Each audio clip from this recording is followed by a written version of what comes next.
is one crucial aspect of this, and that is that about 13,000 years ago, something happened on Earth that actually started about 16,000 years ago, but the actual physical event was just under 13,000 years ago. We did something. We changed the way we breathe, which I'm going to talk about in detail. And that the direct effect of that change in breathing pattern is something called good and evil consciousness, where we perceive ourselves as being inside of a body looking out at what appears to be totally separate from him, which is completely an illusion. There's no truth in that at all, but it appears that way to us. And our right brain, which is the aspect of us that is feminine and that controls the left side of our body, and it is pretty much in tune, actually. It is aware that there is only one God. That kind of everything's okay, though it can't tell you, can't really explain to you why. But the left side of our body is where the problem is, the left side of our brain, which controls the right side of our body, the male aspect of us. This is where the real problem lies from everybody that we can, pretty much everyone agrees on this in our lives.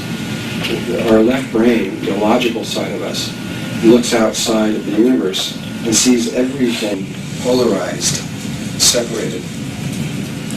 And there's black and white, and there's up and down, and male and female, and there's the inside and the outside, and there's the good and the bad, and all these things. And so your left brain does not see the unity of life, and does not really believe that there's only one God. It may even say the words, I believe there's one God, but inside there's this little part that's got this doubt. Because there's the good guy, there's God, and there's devil, there's all these separated aspects of ourselves. And so this, these first 3.5-4 days, the main purpose is to clearly show your logical side that there is an absolute unity to the reality, and that you are an intimate part of that unity, and that there is only one God. It's essential in the sense that once your left brain sees that and understands it, then it begins to interlock between and integrate between the left and right brain, and the pineal gland is then capable of functioning again, because at the moment your pineal gland is, well, it does have a little bit of functioning through linear light that passes through the eyes and goes to the hypothalamus and into the pineal gland, and so you have a certain amount of functioning of the pineal gland, but its true purpose is to receive prana, which is another form of light that's primarily higher dimensional light, and it can't do that at the moment. Once this integration between the left and the right brain takes place, then your pineal gland is capable of doing something, of receiving this pranic light, and then the meditation is possible. So if someone were to just do this meditation in this particular state without having the understanding of these first 4 days, it's highly unlikely that they would get very much out of it, even if they were doing it perfectly, because they've got a block, a shield that's blocking that from working. So that's why we have to go through so much of this stuff, and I don't like to do it, and most people don't even like to watch it, because it's hard, and and it's mathematics and all this stuff. But that's who we're talking to, is your male side. This is male knowledge, and it's also super condensed, which makes it harder. Okay.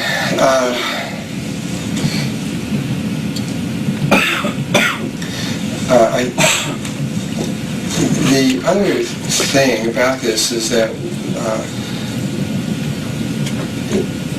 if you just come here and listen to what I have to say and then go home and practice the meditation kind of thing, you'll kind of be missing the point in a way, because what we're really talking about here, what you might say is group consciousness. consciousness beyond your individual self. And because as you go up in consciousness, you'll keep coming to these places where you realize that you merge with, let's say, zillions of other souls. It just keeps going on these higher and higher levels of awareness. And you have to lose your identity. It's very much like if you look at your body is always this little microcosm that reflects the macrocosm and all that is. And you have all these, you've got about 100 trillion cells in your body. And they're all like people. They're different sizes and they have different functions and they're in different regions and different, you might say, like different dimensional levels and places and things. And they all work together as a whole. But there is this kind of over-person, you, that's beyond all of that. And coming up through the levels is like a single cell. You're like a single cell down here, about to go up through the various levels. And as you do, you'll merge with tissues and then organs and higher levels of the body until you become this, what we're referring to as God is like me relative to the cell. But of course there's more beyond what we call God. Our levels of our concepts of God are limited. But nevertheless, we have to reach as far as our limits will take us, whatever our possibilities are. And that's what's about to happen to us. We're about to go up from a cell to a person, make a huge leap in awareness. And it's going to be a big one. And it's going to happen quick, real soon. This group consciousness thing needs to be reflected here. If at this time, if we can begin to merge with this group, we've got to start somewhere. We've all come from all over the place. People here from Hawaii and England and I don't know where else, all over the various places around the United States. But what I do know about these groups is that each one that comes here, I can almost say for certain if you're here at this time, you all have connections together. You may be surprised how much you have in common at certain levels. And if you were to go back into past lives, you may have seen how many times you have interwoven with each other before. And you're all been around a long time, most of you. And I can almost say with certainty that you are all have more than likely walked into your bodies, though not necessarily, and sometime in your life, and you are almost more than likely interdimensional beings, and you've come from another dimension, not another planet, another consciousness level, and you've come down here for a purpose and a reason, because that's primarily what one of my main purposes of communicating to these groups like this is to act as a catalyst to remind you of who you are, so that your memories can come back and you can remember where you came from and why you came here and these kinds of things, because this is important for you to finish what you have to do here. In my own life, I was, like everyone else, trying to figure out why we were here and what was going on. I went into the military when I was really young, thinking that might help. It did, actually, because I ended up in Vietnam. I spent 13 months there, long before everything started happening, way back in 1962. And found myself out in the jungles and living in just little shacks, learning. What my job was to teach English to the Vietnamese because I could speak Vietnamese. And so I spent a long time there, and it was there that for the first time, that I saw someone different than Americans. And I saw the amazing nature of the Vietnamese, which is real different. Their hearts are so much more open than ours. I fell in love with them, and I didn't want to return. I didn't know what was about to happen. I was ready to just go off into the jungles and forget it, and just stay there, but I didn't. And when I got back, I was even stronger, wanting to know what was going on, and so I went to college, thinking maybe that would figure it out. And so that's the reason I went into mathematics and physics, trying to figure out what this stuff was out here, and looking in that way. And but by the time I got almost through with that, I realized many things. I realized, first of all, is that I was being communicated with as I was working through there, which was really who I am now. But at the time, I was another person, and I was communicating to this other person while he was going to college, and I was giving him a lot of this stuff. And I gave him an understanding where at one point he realized that what he was being taught in the schools was completely wrong. And that was partly what made him stop. And really there is no wrong or right in this. It's always an interpretation. It's how we interpret things. One day I was, many years later, I guess this was about I had graduated from college, and I was led to go to Canada, and I immigrated up there. I was going to stay there for the rest of my life at that time. It had nothing to do with the thousands of people that were going there because of the war. I had an honorable discharge. I was out of all that. I just went there because I felt that's where I was supposed to go. I went into this valley all by myself. There was nobody there. And the following year, 10,000 Americans came into this one valley where I was. I couldn't believe it. It was like incredible. And it was devastating to the Canadians. It was absolutely devastating what that did to them. But while I was there, for a while, I was living in Vancouver, and my wife and I decided that we were going to begin to search spiritually. And we did many things. We first started out with hypnosis. And we gave each other permission to do hypnosis, and we started working with hypnosis, going in and just studying on our own. And we found out that we could lift out of our body and fly around the room, which was really a lot of fun. And then we found out that we could go downtown and go into libraries and look in books and all kinds of things and come back. And this was getting to be very interesting. Life was getting to be more fun than it was before. And though it didn't have any real answers in itself. And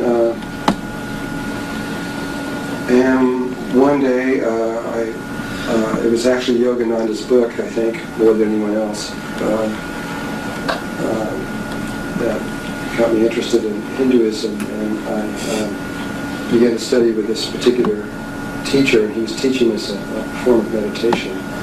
And this was the first time we got very serious behind this. We made these white silk robes with hoods and all this kind of stuff, and sat down, we were very serious. And and we began to do this meditation, not having any idea where it would lead or what it would mean or anything. When something happened to us that wasn't in his book either, the guy, our teacher who was teaching us. And these two very tall angels, we were in this room that had 15-foot ceilings, and these about approximately 10-foot angels appeared in the room. And they were two of them, and one was kind of an ultraviolet light. The other one was sort of a Kelly green, and kind of a bright green. And they were identical, and they were transparent. You could see right through them. Their faces were so bright that I couldn't see the faces. Still can't see the faces. There was so much light coming from that area of their body. And they communicated with us telepathically, because the sound would come from inside of us. And when they first appeared, they actually appeared to my wife first. I didn't see them at first. What I saw is two spheres of light, two round balls about so big, and one green and one purple. And it was only later when I was communicating with my wife, she says, well, I saw them as two big angels. And really? You saw them as big angels? I saw those little balls. And it took me a year to see them as angels. had to work at it real hard. And what they told us was, the very first thing they said when they came in was, we are you. We are not something separate from you, though you are seeing us outside of yourself. We are literally you. We didn't know what it meant. I didn't know what they meant when they said it.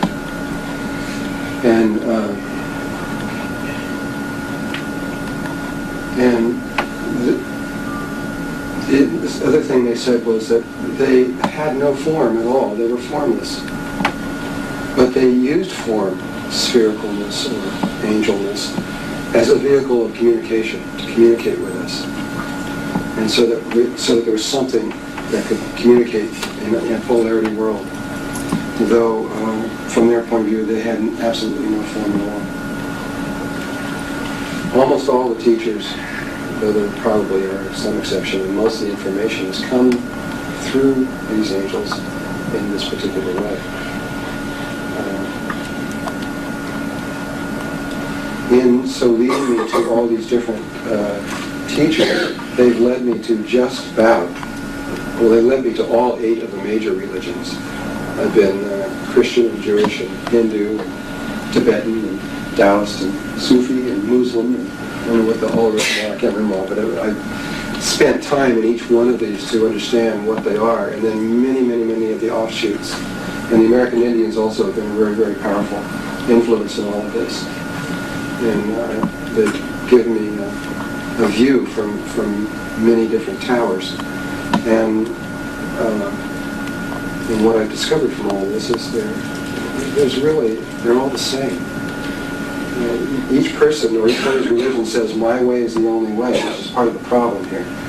But if you really go deeply inside of these different religions, their symbols and what they're saying is very similar, in many cases identical.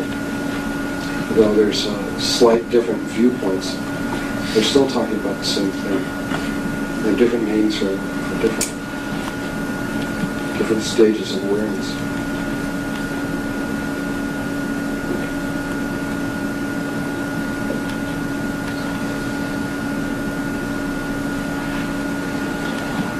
So,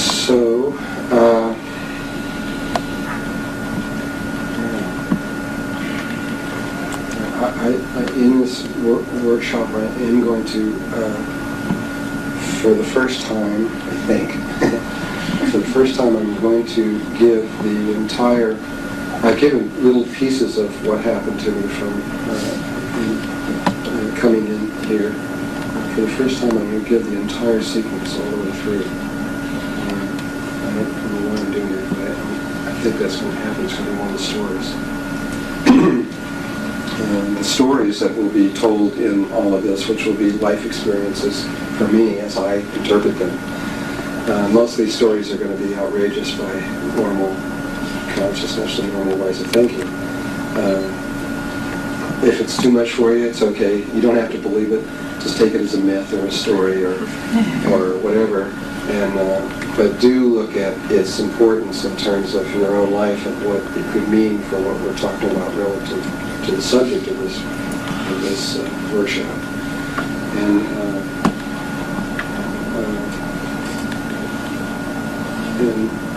And throughout all of this, not only in the stories but even in the information, don't believe anything I say. Don't just take it because I'm saying it. Take it in and store it and listen to it, but check it out. See if this is true. All of it. Don't just do it. Find out if it's really true. And along with all the things that I say are possible, find out if they're possible. If they're not possible, maybe they're not for you. But definitely don't just accept something that I say because I've said it. And along those same lines, there's one other thing I gotta say, because this happened in Sandpoint, Idaho. There was a little bit of a problem. We're going to talk about the yugas. These are particular ages.